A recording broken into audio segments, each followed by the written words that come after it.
তোর যায় রে ফাঁকি দিয়া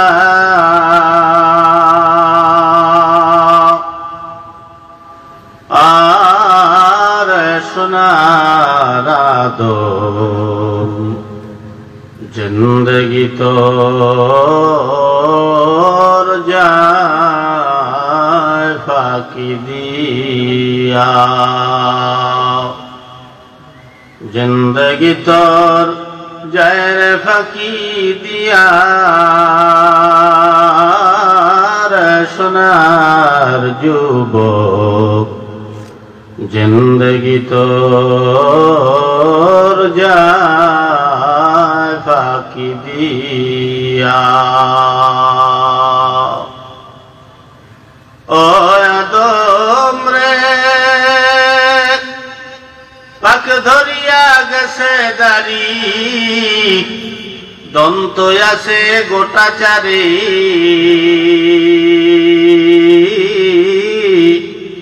আজরাইল সামান জারি গিয়াছে করিয়ার সোনার আদম জিন্দগি তোর যায় ফাঁকি দিয়া জিন্দগি তোর যায় রে ফাঁকি দিয়া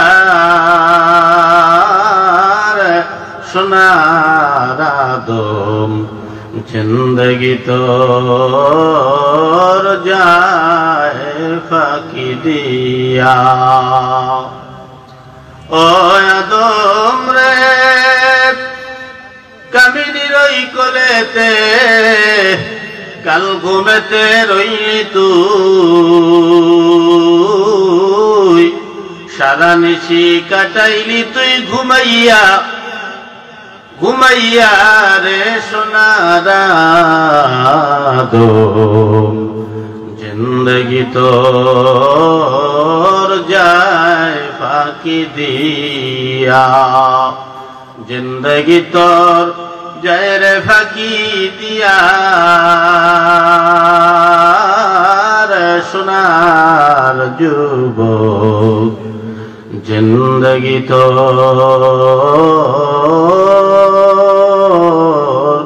যায় ফাঁকি দিয়া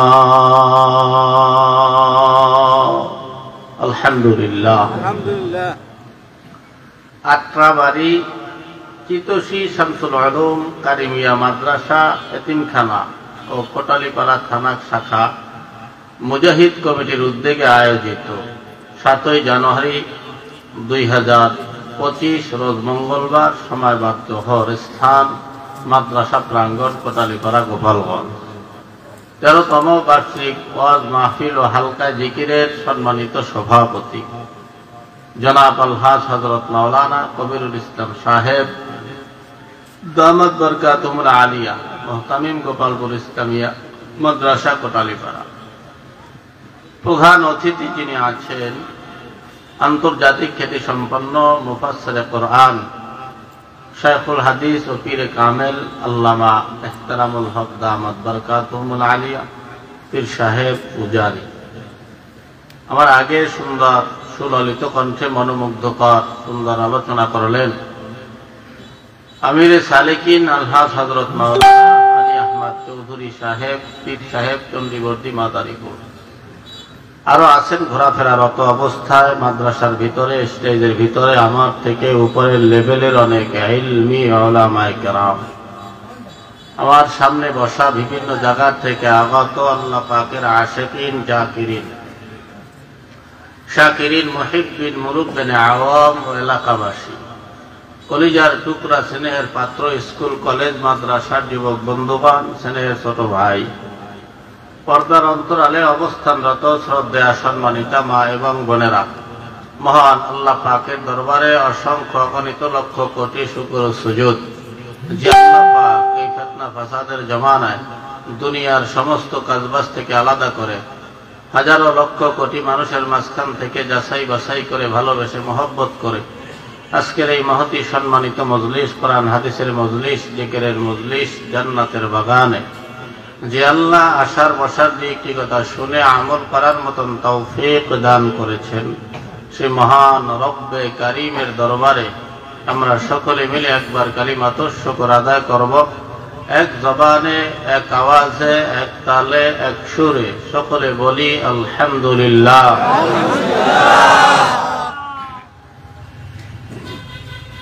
আওয়াজ কি এই পর্যন্ত না আরো দেওয়া যায়? আরো যায় দেওয়া? দেন নাই কে? ব্যাটারির চার্জ ফুরাইয়ে গেছে? ফুরায় নাই? জবান কার? না আপনার? চিন্তায় আছে আমার জবান, আমি চাইলে আওয়াজ দেব, না হইলে দেব না। তাই এখানে আছেন কেহ? আমাদের এই 3.5 হাত বডির ভিতরে আল্লাহ পাক যাহা কিছুই দিছেন, আপনার আমার হুকুমে একটা অঙ্গ চলে। আছেন 2-1 জন? হুজুর আমার হুকুমে আমার একটা অঙ্গ চলে, চলে না? কাড্ডা লইয়ে বাহাদুরি দেন, কাড্ডা লইয়ে বাহাদুরি। আল্লাহ চেনে? বললাম আপনার কথা চলে সব। এখানে কোন নেতা বা কোন হেডামওয়ালা, বাড়িওয়ালা, গাড়িওয়ালা কেউ আছেন?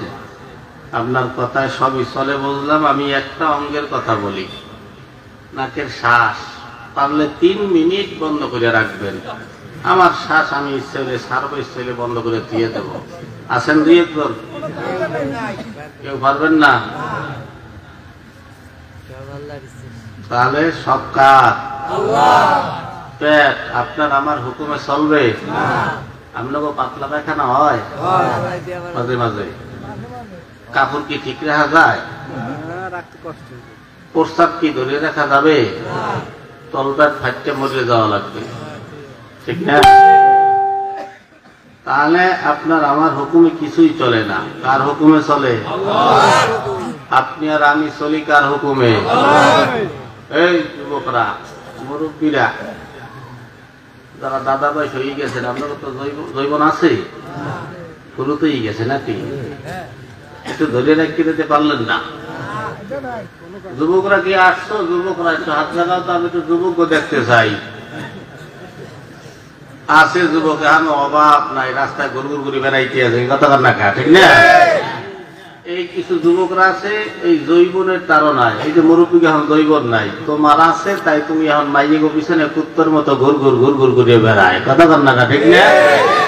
এই আস্তে আস্তে আশেপাশে দোকান বইছে, কোথায় কোন মাইয়ে আইছে, আবার অনেক যুবকরা আইছে, ফোন দিয়ে আইছে প্রেমিকের যে তোমাকে বাড়ির দ্বারে কোনো মাহফিল, তুমি দেখা না হয় তা কিন্তু খবর আছে, কথা কার না কা? বাইরেই সোজা করে ভাড়াবেন, আপনাকে এলাকার মাইয়ের ইজ্জত নষ্ট করতে আইছে ও। হ্যাঁ যুবকরা বিশ্বেই বাইর করো না রে, কোথায় আছে? তাহলে জৈবন এই কতদিনের? আমরা যে জৈবনের বড়াই করি, জৈবন কতদিনের? একটা মানুষ 40 বছরে পাও রাখলে তার জৈবনে বাটা লাগে, বাটা বোঝেন তো? জোয়ার বাটা। 15 বছরের সময় একজনে ফুল পাও দেয়। জৈবন পাওয়ার সাথে সাথেই তার বিয়ে করে না। কেউ বিয়ে করে 20 বছরে, কেউ করে 25 বছরে, কেউ করে 30 বছরে, কেউ করে 35 বছরে, কি কথা কার না কা? 20 বছরে যে বিয়ে করে সে বউয়ের সাথে জৈবনের স্বাদ পাবে 20 বছর। যে 25 বছরে করলো সেভাবে 15 বছর, যে 30 বছরে করলো সেভাবে 10 বছর, যে 35 বছরে করলো সেভাবে 5 বছর। আর আমাদের দেশে কিছু বিদেশ পাঠিয়েছে, বিদেশ থাকে 40, 50 বছর, 55 বছর বিদেশ থেকে অল্প কটা টাকা কামাই আইছে, দেশে গিয়ে ছোট একটা 2 তলা 3 তলা বিল্ডিং করিয়া এলাকায় ওই 50-60 বছরের কালে উনি এলাকায় কচি কচি মাইয়ে খোঁজে, তাহার লোভ দেখাইয়া এই এলাকার কচি মাইয়েটারে বিয়ে করিয়া ওই মাইয়েটার জীবন নষ্ট করিয়া বলায়। যুবকরা তোরা বিয়ে করতে পেরেছি, তুই তো কি রোজা, ঠিক না? আবার আমার দেশের মাইয়েরাও তাহার পাগল আছে, একটা জিজ্ঞেস করতে তুই এই বুড়ো বেড়ার বিয়ে করলি কেন? তার হুজুর তো বাঁচবে না, মরিয়ে যাইবি, তো মরি গেলে সম্পদ সব আমার হয়ে যাইবে, কি আছে না? তাই জৈবন সামান্য অল্প সময় 10, 15, 20 বছরের জৈবনের জন্য তুমি তোমার আসল বাড়ি জান্নাতকে নসিব থেকে খুয়াই ফেলাইতেছ, এটা কি যুবক তোমার জন্য ঠিক হইতেছে? এগুলো করলো না। তাহলে আমার অঙ্গে যা কিছুই আছে এগুলো সব কার? সব আল্লাহর হুকুমে চলে। আপনার আমার হুকুমে কিছুই চলে না। আল্লাহ খুব মহব্বত করে আপনাকে আমাকে বানাইছে। বাপরে ডাকেন, মায়েরে ডাকেন, ভাইরে ডাকেন, দাদারে ডাকেন, তারা কত খুশি হয়।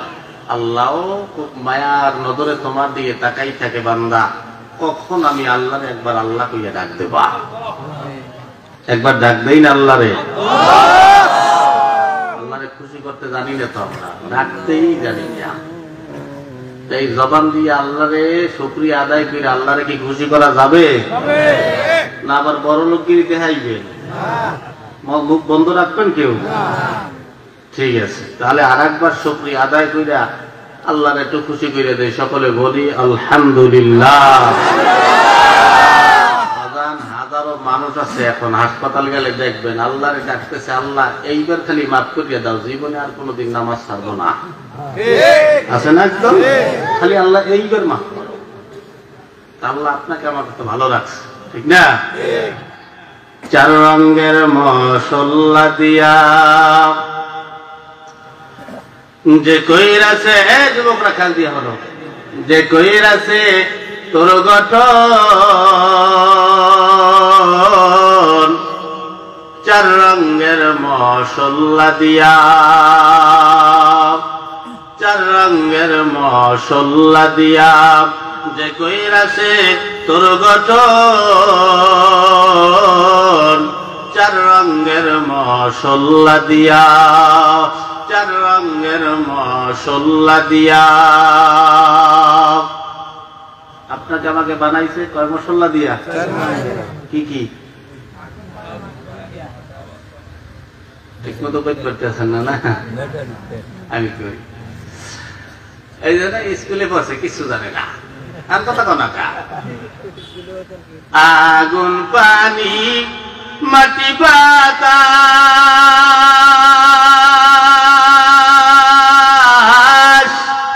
একযোগে করিয়া প্রকাশ। আগুন পানি মাটি বাতাস একযোগে করিয়া প্রকাশ। দেখলি না তুই কইরা তালাশ, ওরে দেখলি না তুই কইরা তালাশ, কোন জায়গা সে মহাজন। চার রঙের মশলা দিয়া, চার রঙের মশলা দিয়া যে কইরাছে তোর গঠন চার রঙের মশলা দিয়া, চার রঙের মশলা দিয়া। একটু দূরে বলা যাবে কি মারহাবা? কয় পদের মশলা? আগুন পানি মাটি বাতাস। দেখবেন মানুষের মেজাজ কিন্তু 4 রকমের হয়। আমরা প্রায় সময় কই হুজুর এই মানুষটার মতো মানুষ হয় না, একেবারে মাটির মানুষ। কয় কি কয় না? আর এক দল দেখবেন কয় হুজুর ওই সেরা দ্বারা যাইবেন না, ওই সেরার মেজাজ সকল সময় আগুনের মতো গরম হয়েই যায়। আছে না একদম? আর এক দল আবার কইবে দেখবেন হুজুর এই মানুষ তো একেবারে ঠান্ডা মানুষ, হুজুর একেবারে পানি। কয় কি কয় না? আর এক দলের মেজাজ হইল বাতাসের মতো ঘুরঘুরা, এই ওডে এই এই কি আছেন একদম।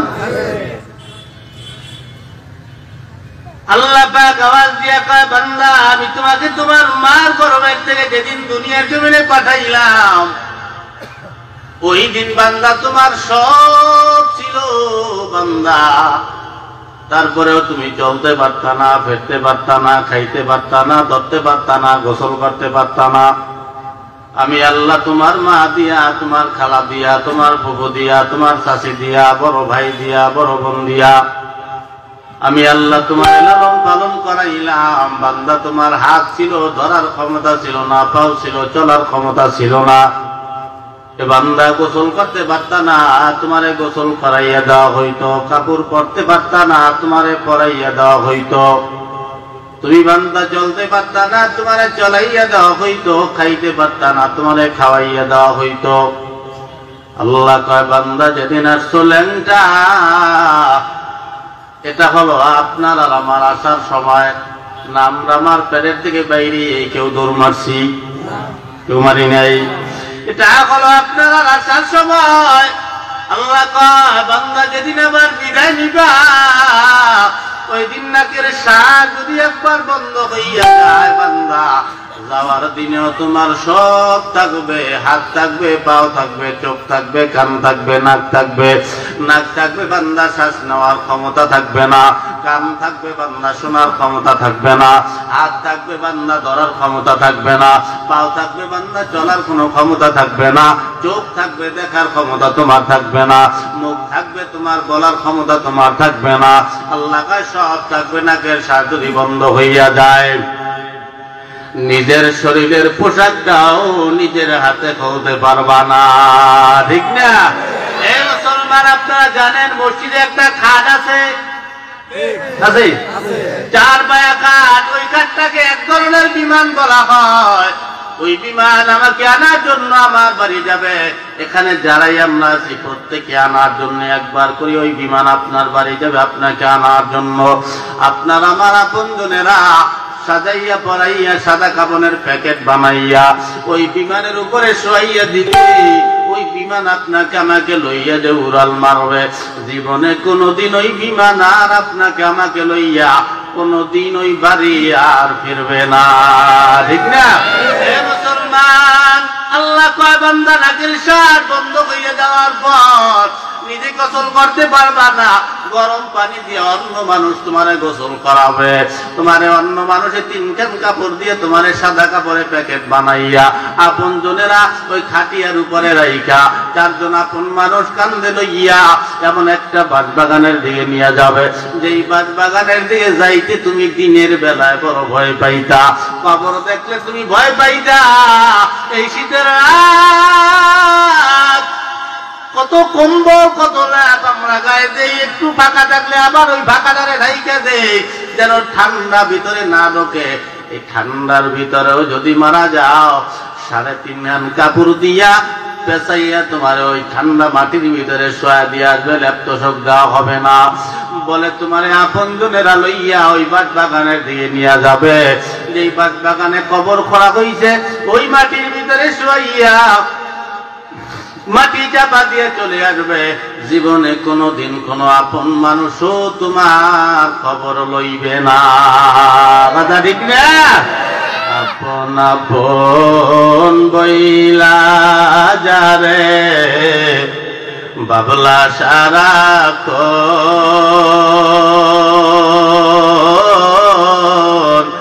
আসলে যে কেউ নয় তারা, কেউ নয় রে আপন।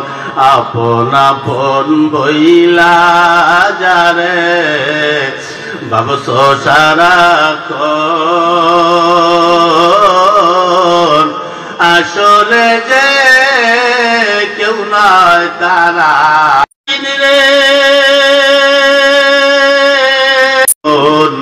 বাতি কার লাগিয়া কান্দ দিবারাতি মন, কার লাগিয়া কান্দ দিবারাতি। জোরে বলা যাবে কি মারহাবা? মুসলমান, বাবার কাছে যাবা বাবা বলবে কোনো সন্তান নাই, মার কাছে যাবা মায়ে বলবে কোনো ছেলে নাই, ভাইয়ের কাছে যাবা বলবে ভাই নাই, বোনের কাছে যাবা বলবে বোন নাই, আপন ছেলের কাছে যাবা ছেলে বলবে কোনো ছেলে বাবা নাই, মেয়ের কাছে যাবা মেয়ে বলবে কোনো আব্বা নাই, আপন বউয়ের কাছে যাবা বউ বলবে আমার জীবনে বিয়েই হয় নাই। কথা কান্না ঠিক না? এটাই তো আমাদের দুনিয়া। কাল কিয়ামতের ময়দানে এই ছেলে সন্তানের জন্য দাঁত দিয়ে যাবেন, এরা খাইয়া পায়খানা বদলে ফেলাবে, কিন্তু এই মসজিদ মাদ্রাসা ভালো কাজে গরিব দুঃখী মিসকিন জাত দিয়ে যাবেন হাতে আর হাতে। এগুলোই কাল কিয়ামতের ময়দানে গিয়া পাবেন আপনার সাথে। ঠিক না? আমরা তো দিতে চাই না। পয়গম্বর মুসা নবী একদিন এরকম এক মজলিসের ভিতরে বসা, হঠাৎ করে এই বাতির মতো চকচকে একটা টুপি মাথায় দিয়া ইবলিস শয়তান আইসা মুসা নবীর সালাম দেয়, আসসালামু আলাইকুম। মুসা নবী কয় কেডা? হুজুর আমি ইবলিস। তুই আমারে সালাম দিলি কে? আল্লাহ আপনারে সম্মান দিছে তাই আমি আপনাকে সম্মান দিলাম। মুসা নবী কয় তোর মতন ইবলিসের সম্মান আমি মুসার লাগবে না। মুসা নবী আওয়াজ দিয়ে কয় তোর মাথায় যে একটা টুপি দেখলাম, টুপিটা তুললি কি? কয় হুজুর টুপিটা পিছনে ফালা দিয়ে আসছি। কয় কে? কয় হুজুর ওটা আপনার বেলায় তো কোনো কাজে লাগবে না তাই ফালা দিয়ে আসলাম। মুসা নবী জিজ্ঞেস করলেন তাহলে ওই টুপি দিয়ে করো কি? কয় ওই টুপি দিয়া আমি দুনিয়ার ইমানদার মানুষগুলাকে ধোঁকা দেই। ওই সবকে টুপি দিয়া দুনিয়ার ইমানদার গো ধোঁকা দেয়। তাহলে আপনি আর আমি কি ইমানদার না বেঈমান? ওকে ভয় পাইতে আছেন নাই? ইমানদার না বেঈমান এই কইতে পারতেছে না, চিন্তা করতে আছে হুজুর আবার কি ইমানদার কইলি কোনটা না কোনটা কইও কইতে, ঠিক না?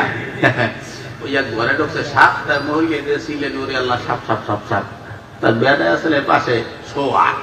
ওই সাপ সাপ ওই মহিলা যখন ছিলে দিতেছে ওই বেড়ায় ডাক দিতে কথা একটা বেটা মানুষ ডাক দাও, কথাটা তুমি কি মানে ওই সাপটা ভুল